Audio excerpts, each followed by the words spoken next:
Hey guys, what's up? George here, aka T-WreckSs, bringing you another Raid Shadow Legends video, and I just recorded this video in one take absolutely perfectly and hadn't pressed record, so let's jump in. This video today is obviously going to have the second part of the clue for the giveaway, as well as being a champion spotlight of Miscreated Monster, otherwise known between me and my friends as Frank the Tank. I recently pulled him in the 2x Ancients, and I'm sure many of you did, so I thought I would do a champion spotlight on him right now, tell you where I used him, how I have him built. I'm very proud of this champion's build. It's not finished by any means, but it is one of the best builds I've done for a champion. So let's jump in and look at his skills first. So his A1, Meaty Fists, is a 2-hit A1. Each hit has a 15% chance, booked up to a 25% chance of placing a stun debuff for 1 turn.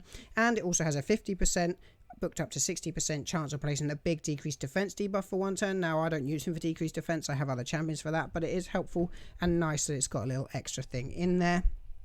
Lightning Storm is A2, his most well-known move, obviously. Attacks all enemies, has a 50% chance of placing a stun debuff for 1 turn. Places a shield buff on all allies for 3 turns equal to 25% of the damage inflicted. And being a HP-based champion whose damage is based on HP, you stack him really high with HP, he can hit really hard, and this shield actually can be really big. It's Alive. Level 3 is when you have it booked, 4-turn cooldown. Places a 50% ally protection buff on all allies except this champion for 3 turns, which is an incredibly long time to have ally protection up. One of the best buffs in the game. And heals this champion by 50% of their max HP. Places a 15% continuous heal buff on this champion, again for 3 turns, so a very long time. And 50% of their max HP is a lot of HP, especially when you build him really stacked, obviously HP based champion. Spooky Groan synergizes really nice with It's Alive. If you haven't seen my previous video about champion synergies, he synergizes very well with himself. It's linked in the corner right now. Places a fear debuff on the attacker for 1 turn whenever an ally is attacked while under the ally protection. This is fantastic. I've watched this go off in the spiders stage 20. All the little spiderlings attack my tank and every single one of them ends up with a fear on them. He also has an aura ally HP in the arena, which is nice if you're building a tanky arena defense, but actually I don't use him as my lead, but I know some people do. Let's look at what I got him in. Obviously, you can see I've got him in triple immortal sets. I had the right gear. If you don't, remember the stats are more important than anything. I want him to hit hard, so he needs high HP, and I want him to crit as much as possible to get a really big shield. So I have him in crit rate gloves, I have him in a HP percentage chest, and I have him in speed boots. I have him currently in a defense banner, but if I get an HP banner with speed, I'll be flipping that out as soon as I do. I'm running the spider a lot. At the moment, I need a HP banner for him and an accuracy one for Sepulchre Sentinel. I have a crit damage amulet because I want him to hit hard, and I have him in a HP ring.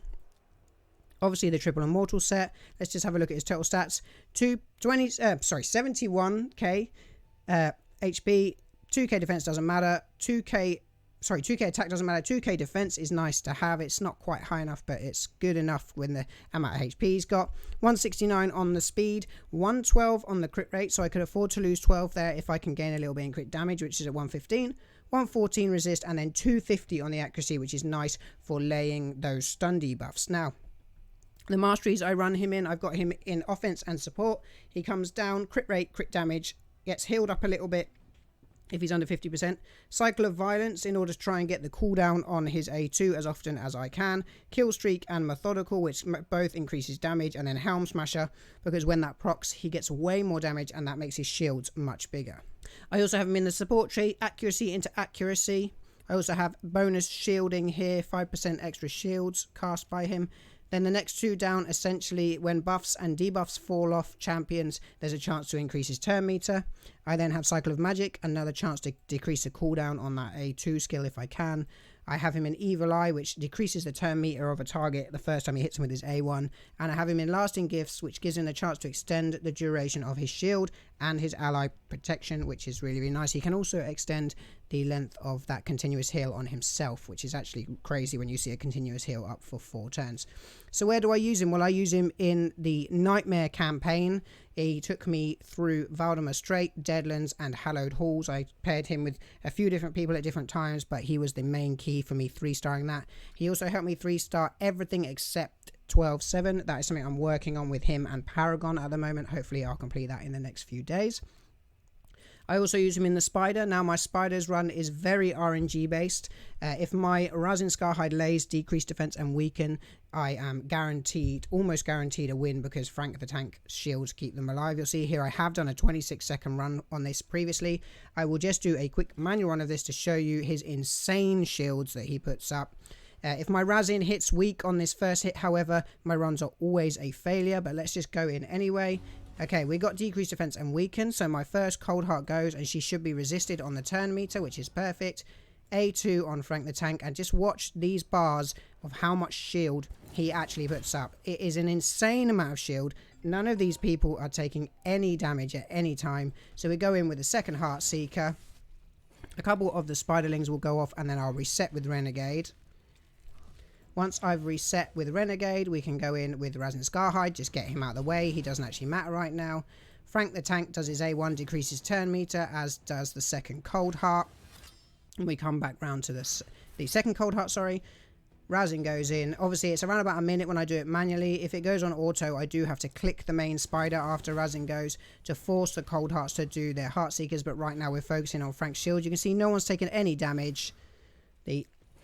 The two Cold Hearts go in with their Heart Seekers, and the spider is pretty much down. It's almost down, and it will be down in a minute. So now it's time for the next part of the giveaway, the next clue, and the next 3 letters of the clue are LOC. So write those down next to the 2 that you got from the previous video, linked in the corner. LOC.